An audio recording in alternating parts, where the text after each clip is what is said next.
L'étape qui est importante si vous avez des rougeurs ou des petites imperfections, c'est le correcteur. Cette fois-ci, donc ici, c'est du vert pour annuler le rouge qui aura tendance à ressortir sur le fond de teint et donner un côté rosé qu'on ne veut pas avoir. Donc vous pouvez y aller au doigt, vous n'êtes pas obligé d'utiliser un pinceau. Surtout, il faut y aller avec parcimonie.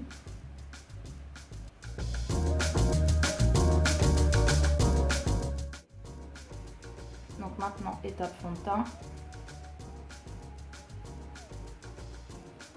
Donc moi, j'utilise un fond de teint en stick, c'est ce que je préfère personnellement, mais après, ça dépend des goûts de chacun. Il faut surtout descendre un petit peu dans le pot, ne pas oublier. Même si c'est la bonne couleur pour sa carnation, il vaut mieux descendre un petit peu parce qu'il y aura toujours une différence d'aspect ou de matière dans tous les cas. Donc maintenant, vous pouvez y aller au doigt aussi. Moi, j'utilise un pinceau. Il faut étirer et pas appuyer trop fort, sinon on va enlever le vert que j'ai mis juste avant.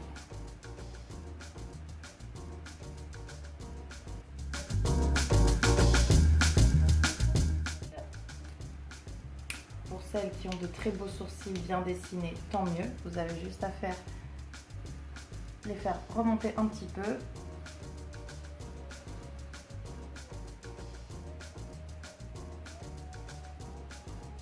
Pour celles qui, au contraire, ont des petits endroits où il manque, on va dire, des poils, il vaut mieux remplir un petit peu.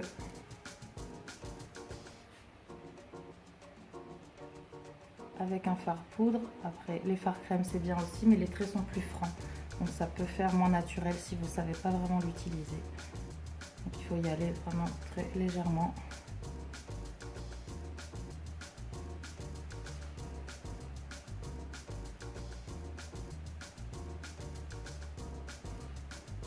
Essayez au maximum de garder ce côté là quand même assez épais. Après, si vous préférez les avoir très fins dès la base, bien sûr, libre à vous, mais on va dire que c'est plus harmonieux et ça, voilà, ça souligne un peu plus le regard qu'un sourcil très fin. Oui, celui-ci, donc c'est un correcteur orange plutôt clair, on va dire que c'est pour camoufler tout ce qui est de mauve. En revanche, pour ce qui est les choses qui sont, on va dire, les petites imperfections marron, ce sera plus du jaune qu'on va utiliser, le jaune pâle. Là, du coup, c'est pour juste annuler un petit peu on va dire que les cernes remontent un peu jusque là, et c'est juste pour annuler ça, enlever cet aspect plus foncé, je veux dire. Donc, avant de mettre du fard à paupières sur les paupières, déjà vous les avez hydratées avec une crème spéciale contour des yeux au préalable. Vous mettez ou un peu de base pour fard à paupières ou bien un peu d'anti-cerne. C'est pour faire en sorte que déjà la couleur soit la même partout. On a tendance à avoir des petites veines ou que ça soit un petit peu plus rouge. Donc avec ça, vous y allez voilà, vous y allez doucement et puis vous mettez du coup l'anti-cerne. Ça va unifier, on va dire, pour la couleur.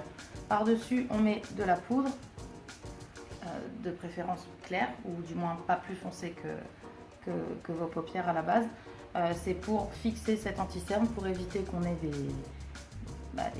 voilà, que les ridules se remplissent justement d'anti-cerne et que ça fasse des plis pas très gracieux.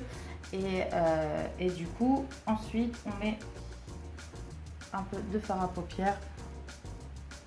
Voilà. Après, pour un maquillage plutôt sobre et pour tous les jours, il vaut mieux privilégier des beiges, marron, voire bronze. Mais il vaut mieux rester dans ces couleurs très soft. C'est un petit conseil que je vous donne. Après, moi la journée je mets jamais de couleurs trop criardes. Le soir par contre c'est autre chose. On peut mettre aussi un petit peu de bronze. Juste ici, jusqu'à la moitié de la paupière. Vous pouvez y aller au doigt aussi. Hein. Après, c'est pour l'étape où on étire le premier fard à paupières un peu plus foncé. Avec le doigt, ça va pas bien rendre. Mais vous pouvez zapper cette étape et puis mettre directement un petit peu de bronze ici jusqu'à la moitié. Un fard irisé clair. Ici au coin interne, étirer un petit peu, mais pas trop. Vous pouvez faire ça avec un highlighter aussi, ou voilà, un fard clair qui soit irisé. Donc une petite touche de highlighter sous les sourcils. Donc le highlighter ici et là, ça donne un petit côté irisé, pailleté, ça ouvre bien le regard, je trouve.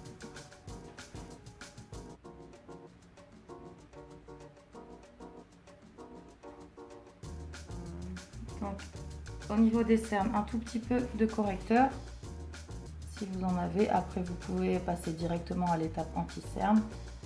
Surtout ne prenez pas trop clair par rapport à votre fond de teint. Ça doit être un peu plus clair, mais légèrement. Maintenant un tout petit peu d'anti-cerne pour enlever le côté qu'on voit un peu orangé. Donc celui-ci est un demi-ton au-dessous pardon, de la couleur de son fond de teint.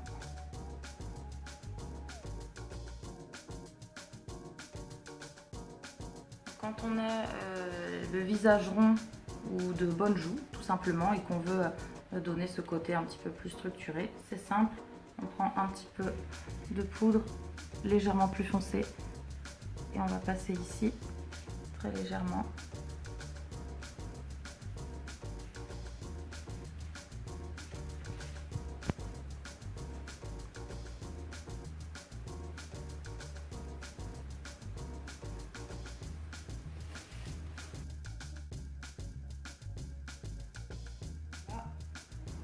Maintenant un petit peu de poudre, très légèrement, pour éviter de briller, on va dire, mais il faut vraiment pas en mettre beaucoup. Voilà, ça fixe le maquillage, mais aussi, malheureusement, ça le rend visible. Donc c'est pour ça que je vous dis, il faut y aller vraiment doucement. Si vous brillez un petit peu, en soi, c'est pas grave, parce qu'on brille dans tous les cas un petit peu. Donc c'est pas un problème de briller, juste sur les zones où vous savez la peau grasse de préférence. Maintenant, au choix, ou comme vous voulez, rouge à lèvres, gloss ou baume à lèvres. Personnellement, j'ai préféré un baume à lèvres qui finit par prendre, au bout de quelques minutes, qui prend la couleur, enfin la teinte de vos lèvres. Voilà, trouvé en parapharmacie, il est vraiment très bien. Voilà, ça fait très naturel du coup.